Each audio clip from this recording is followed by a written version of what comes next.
বাস্তুতন্ত্রের একটা মূল কনসেপ্ট হচ্ছে বাস্তুতন্ত্রে এনার্জি ফ্লো হয়, শক্তি প্রবাহিত হয় এক জীব থেকে আর এক জীবে, প্রডিউসার থেকে কনজিউমারে, প্রাইমারি কনজিউমার থেকে সেকেন্ডারি কনজিউমার, সেকেন্ডারি থেকে টার্সিয়ারি, এইভাবে কি হয় শক্তি প্রবাহিত হয়।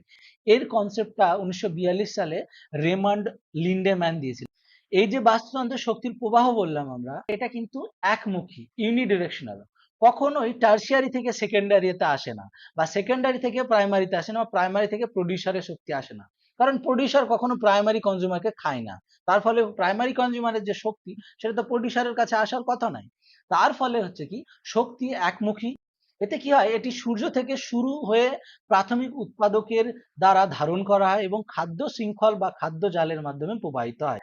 আমাদের গাছপালাগুলো বা সবুজ উদ্ভিদগুলো বা প্রডিউসার্স গুলো, তাদের যে পাতায় ক্লোরোফিল আছে, আর বা জ্বর দিয়ে যে কৌশিক জল বা ক্যাপিলারি ওয়াটার আসে, এবং বাতাসে যে কার্বন ডাইঅক্সাইড আছে তার উপস্থিতি তারা খাবার তৈরি করে।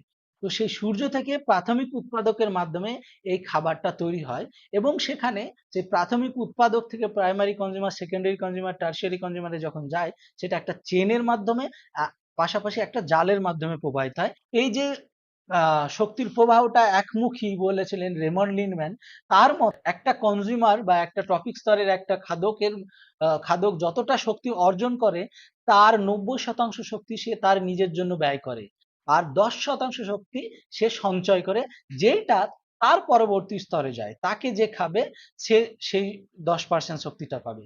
উদাহরণস্বরূপ এই ছবিতে দেখা যেতে পারে, এই যে একটা গাছ আছে, গাছ যতটা শক্তি করলো, এই ঘাসটাকে যখন একটা র্যাবিট খেলো, সেই র্যাবিটটা কি হলো, এই ঘাসগুলো খেয়ে 1000 কিলো ক্যালোরি শক্তি অর্জন করলো।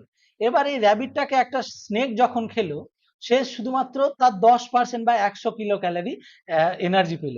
তো বাকি যে 900 কিলো ক্যালোরি যে এনার্জি ছিল, সেই এনার্জিটা কি হয়েছিল, র্যাবিট সে যে ছুটে বেড়ায়, সে যে ঘাস খায়, সে যে শ্বাস প্রশ্বাস নেয়, তাতে সে খরচ করেছে।